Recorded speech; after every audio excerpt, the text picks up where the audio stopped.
in which all of my videos are me just waiting and staring for a second to see if my camera is actually working. My apologies. Alright, so this is week 6 of the YouTube Pagan Challenge, Pagan YouTube Challenge, I think it's the YouTube Pagan Challenge. Welcome to my life. If any of you watched the vlog yesterday, you know that I am stressed as all fuck, but I'm still getting this done. So this week is the question, what are your cultural influences? And I have two main cultural influences. Well, actually 3, if we think about it, which, yeah. A lot of this stuff is woo and UPG, so I'm not going to go super into it, especially because I don't enjoy talking about it to people who I haven't explained the entire thing with, and or have gone through the shit with me. So let's start with the one that I don't work with anymore. I've probably mentioned before that used to be pretty close with Loki, and I'm still kind of close. I'm just always busy, and he's just always busy, and I was mad at him for a while, and yeah. But so a lot of the first stuff that I ended up getting into was Norse, specifically Lokian. Sorry, my back hurts. So basically when I was first getting into the online world of paganism, it was because I'd started talking with Loki, and I was like, oh, I want to do something for him. And so I ended up, Google is always your friend. This was 5 years ago. Actually, no, I was 13. I was 13, so it's actually 6 years ago. Well, or it's about to be 6 years. I don't keep super good track of my, like, anniversaries and shit. Mainly because I don't have time.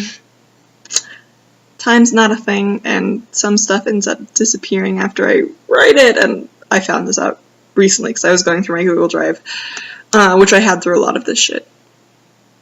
So Lokian, I'm still super comfortable with Bindnis and Jormungandr and Hela, and I have a decent relationship with Sleipnir, and Loki. Don't have a super good relationship with many others in the Norse world, including Sigyn. We no talk about that. No. And actually, Odin. Holy shit, did I just pronounce that right? Oh well. Well, yeah, I don't have a super good relationship with Odin.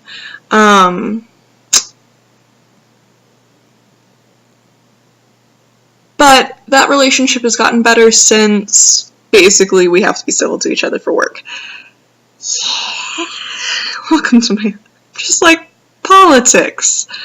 All sorts of shit. So that's a lot of, kind of, the Norse realm.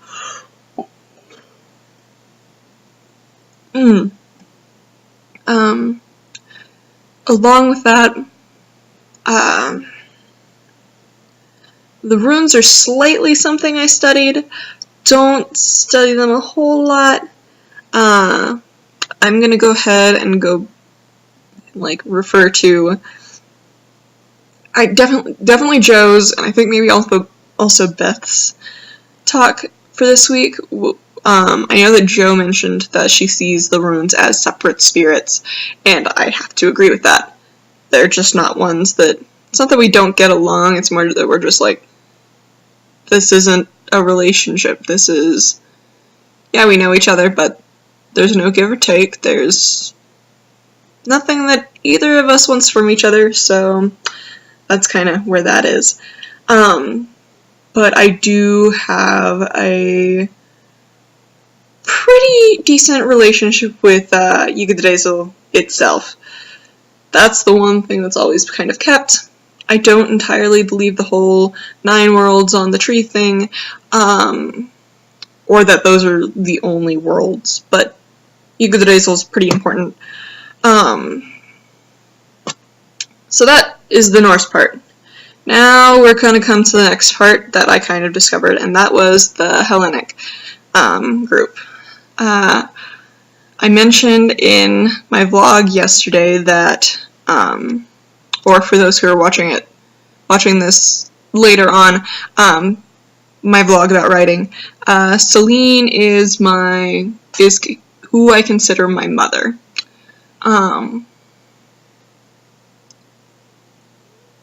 And we don't have the best relationship for reasons, but we do have a decent relationship, and I love her. But along with Selene, I'm saying a lot, aren't I? I'm so sorry. I could feel it coming. I hate myself so much right now. Selene is not the only Hellenic deity or spirit that I consider family. I have a brotherly, cousin-y relationship with Apollon. I call Zeus, Hades, and Poseidon uncle. All 3 of them I call them uncle, even though that's technically not the right relationship. They're more like cousins. But Greek family tree, everyone. But because I consider Selene mother, they are considered like relatives. And Murph. Sorry, it's kind of cold in here, but at the same time it's kind of hot, and I'm just like, no. I'm also just kind of waiting for 11:30 so I can get food, and then I can go to the grocery store. Because I need to eat food here at school, and then I need to go and get groceries. Oh, I'm sorry for the rambling. So, Hellenics are definitely kind of that side of the family stuff. Since I've moved to New Mexico, I haven't had a ton more experience with them. That's probably mainly because I'm in New Mexico, and as you'll see in the next section, yeah. I hate my ums so much. It's legitimately just a placeholder word. So, there's nothing super that I can go on there with there, so I'm not going to touch it right now. I nearly said it again.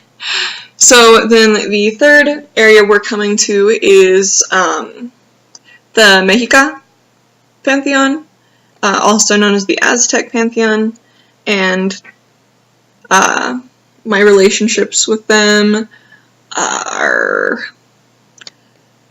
I call Huitzilopotchli Papa, as in dad, and that's how he's referred to in a lot of my poetry and that kind of stuff, unless I'm specifically referring to him, just how Selene is referred to as mother, usually just mother. So I call Huitzilopotchli Papa. Then there's... Let me pull up the list real quick, because I don't always... There's one that I'm not good with. Okay, here we go. My apologies. I can't remember his name unless I'm looking at it, but he's still an uncle. Uncle Tezcatlipoca, Uncle Xipetotec, who is also known as Red Tezcatlipoc, but we prefer the other name to actually refer to him. He's terrifying. You should look him up. Actually, all of this part of the family is terrifying, and I love them. And then Huitzilopotchli, who I was on that side of things, I was partially named after. Quick note here, I am native. I don't look it because of the amount of white in me, but I am a decent amount native, and you can sometimes tell when you do black and white photos. Most of the time I just look Eastern European, which is really weird because I have no Eastern European. Real weird. Yeah. But sometimes you can see it in the nose and the cheekbones.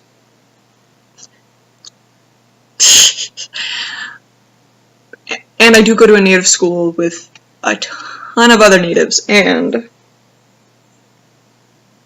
lot of my friends here are Mexica. And it's a lot of the time I don't put specific things for worship on the shrines or anything, especially because all of my family loves food. My school attracts ants because it was built on an anthill, and I never went away. So I try not to put food out, and that is a huge part of it.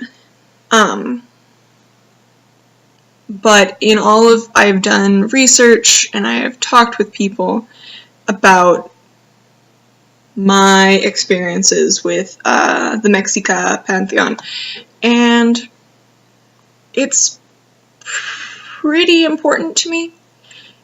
A good friend of mine, who is Mexican, she and I are going on a pilgrimage to Tula this summer.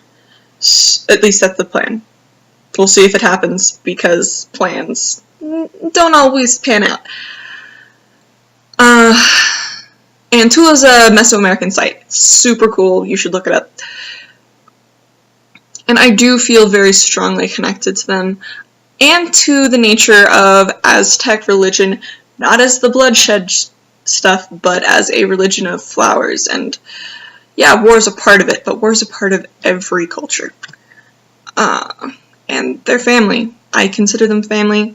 My Godfather, because there's no better way to put it, that would be technically the term if it was all mortal here, he would technically be my godfather, Huehuecoyotl, aka Old Man Coyote.